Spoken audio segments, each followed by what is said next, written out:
Hi, ഇത് HTML വീഡിയോയുടെ part 2 ആണ്. ഇന്ന് നമ്മൾ ഡിസ്കസ് ചെയ്യാൻ പോകുന്ന ടോപ്പിക് HTML ആട്രിബ്യൂട്ട്സ്. ഞാൻ വീക്ക് 1 ആയിരുന്ന സമയത്ത് ഏറ്റവും കൂടുതൽ റെഫർ ചെയ്തിട്ടുള്ള ഡോക്യുമെൻ്റ് ആണ് W3 സ്കൂൾസ്.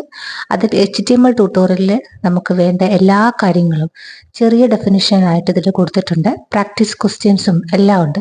ഇത്രയൊന്നും നമുക്ക് വേണ്ട എങ്കിലും അത്യാവശ്യം വേണ്ട എല്ലാ കണ്ടന്റും ഇതിലുണ്ട്. HTML തന്നെ മറ്റൊരു റെലവൻറ്റ് ടോപ്പിക്കാണ് HTML ആട്രിബ്യൂട്ട്സ്. നമുക്കിനി അത് എന്താണെന്ന് നോക്കാം.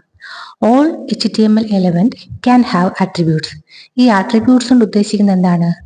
Additional information about element. നമുക്കൊരു എലമെന്റിന് അഡീഷണൽ ആയിട്ട് എന്തെങ്കിലും ഒരു ഇൻഫർമേഷൻ, എന്തെങ്കിലും ഒരു കാര്യം കൊടുക്കണം എന്നുണ്ടെങ്കിലാണ് ആട്രിബ്യൂട്ട്സ് യൂസ് ചെയ്യുന്നത്.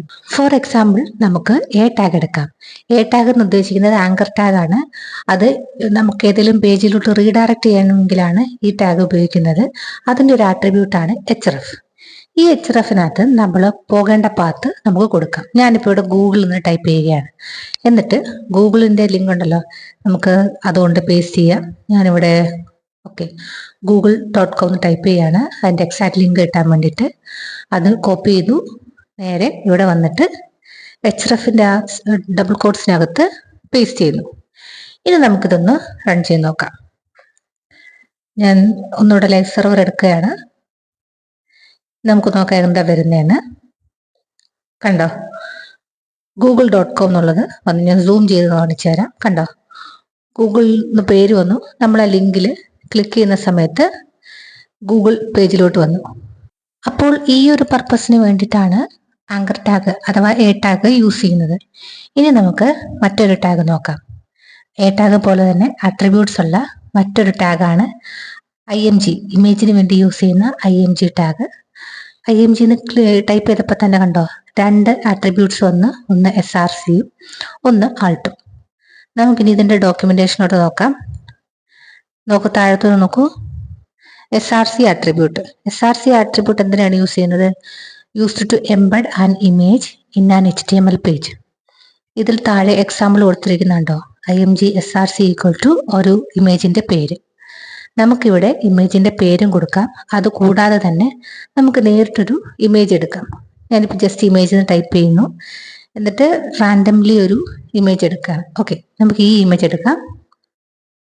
റൈറ്റ് ക്ലിക്ക് ചെയ്തിട്ട് അതിൻ്റെ അഡ്രസ്സ് കോപ്പി ചെയ്യുകയാണ്. എന്നിട്ട് ഈ അഡ്രസ്സ് srcയിൽ കൊണ്ട് പേസ്റ്റ് ചെയ്യുന്നു. ഇനി നമുക്ക് എന്താ വന്നതെന്ന് നോക്കാം. ആ ഒരു കൊടുത്ത ഇമേജിന്റെ സൈസ് വലുതായതുകൊണ്ടാണ് ഇങ്ങനെ കാണിക്കുന്നത്.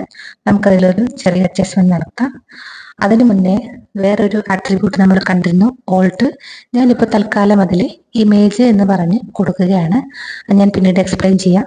ഇനി നമുക്ക് ഹൈറ്റും വിഡ്ത്തും ഇവിടെ സ്പെസിഫൈ ചെയ്ത് കൊടുക്കാം. ഹൈറ്റെന്നും വിഡ്ത്തെന്നും പറഞ്ഞ രണ്ട് ആട്രിബ്യൂട്ട്സ് img ടാഗിലുണ്ട്. ഞാനിവിടെ രണ്ടും 100 എന്ന് കൊടുക്കുകയാണ്. ഇനി നമുക്കതൊന്ന് റൺ ചെയ്ത് നോക്കാം. ഇപ്പോൾ നമ്മൾക്ക് ആ ഇമേജ് ചെറിയ സൈസിൽ കിട്ടിയിട്ടുണ്ട്. ഇനി നമ്മൾ നേരത്തെ മാറ്റി വെച്ച ഒരു ആട്രിബ്യൂട്ട് ഉണ്ടല്ലോ, ആൾട്ട്, അതിനെപ്പറ്റി നോക്കാം. അതിനു മുൻപ് ഞാൻ ഈ സോഴ്സിലുള്ള ഇമേജിന്റെ ലിങ്ക് ഒന്ന് മാറ്റുകയാണ്. അപ്പോൾ നിങ്ങൾക്ക് അത് എന്തിനാണ് യൂസ് ചെയ്യുന്നതെന്നുള്ളത് പിടികിട്ടും. ഇനി നോക്കൂ, ഇമേജ് ഇല്ലെങ്കിലും അവിടെ ഇമേജ് എന്ന് പറഞ്ഞ് കാണിച്ചത് കണ്ടോ? അതാണ് ആൾട്ടിന്റെ ഉപയോഗം. ഇൻ കേസ് നമ്മൾ ഇമേജ് ലോഡ് ആയില്ല, അല്ലെങ്കിൽ ഏതെങ്കിലും ഒരു കാരണവശാൽ അത് ഡിസ്പ്ലേ ആയില്ലെന്നുണ്ടെങ്കിൽ ആ ഇമേജ് എന്താണ് ഉദ്ദേശിക്കുന്നത് എന്നുള്ളത് നമുക്ക് ഓൾട്ടിൽ ഡിഫൈൻ ചെയ്യാൻ പറ്റും. അതിനാണ് ഓൾട്ട് എന്ന ആട്രിബ്യൂട്ട് യൂസ് ചെയ്യുന്നത്.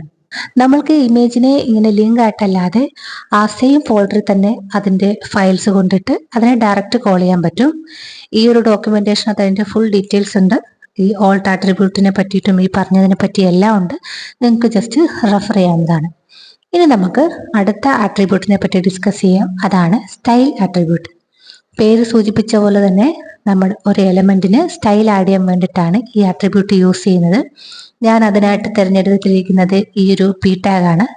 നമുക്കതിനെ സ്റ്റൈൽ ചെയ്യാം. ജസ്റ്റ് സ്റ്റൈൽ എന്ന് പറഞ്ഞ് ആട്രിബ്യൂട്ട് കൊടുക്കുക. ഞാനൊരു കളർ കൊടുക്കാനാണ് ഉദ്ദേശിക്കുന്നത്. കളറായിട്ട് ഞാൻ റെഡ് കളറാണ് ചൂസ് ചെയ്യാൻ ഉദ്ദേശിക്കുന്നത്. ഇനി നമുക്കതൊന്ന് റൺ ചെയ്ത് നോക്കാം. കണ്ടോ, ആ p ടാഗിന് റെഡ് കളർ വന്നിരിക്കുകയാണ്. ഇങ്ങനെ പല രീതിയിൽ നമുക്ക് സ്റ്റൈൽ കൊടുക്കാൻ പറ്റും. ഇതിനെ ഇൻലൈൻ CSS അല്ലെങ്കിൽ ഇൻലൈൻ സ്റ്റൈലിംഗ് എന്ന് പറയും. ആ ഒരു ടാഗിൽ ഡയറക്റ്റ് ആയിട്ട് ഇങ്ങനെ സ്റ്റൈൽ കൊടുക്കുന്നതിന്.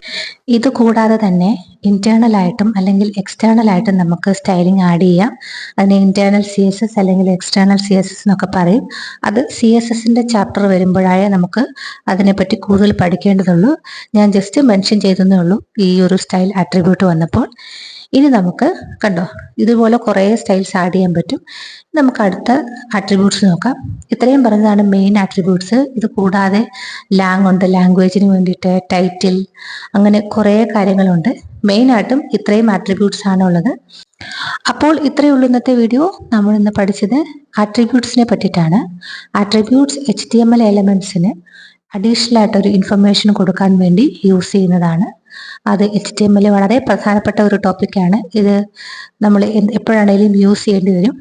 ഇതിൽ നിങ്ങൾക്ക് എന്തെങ്കിലും ഡൗട്ട് ഉണ്ടെന്നുണ്ടെങ്കിൽ താഴെ ജസ്റ്റ് കമൻറ്റ് ചെയ്യുക. വീഡിയോ ഇഷ്ടമായാൽ ലൈക്ക് ചെയ്യുക, ഷെയർ ചെയ്യുക, സബ്സ്ക്രൈബ് ചെയ്യുക. താങ്ക്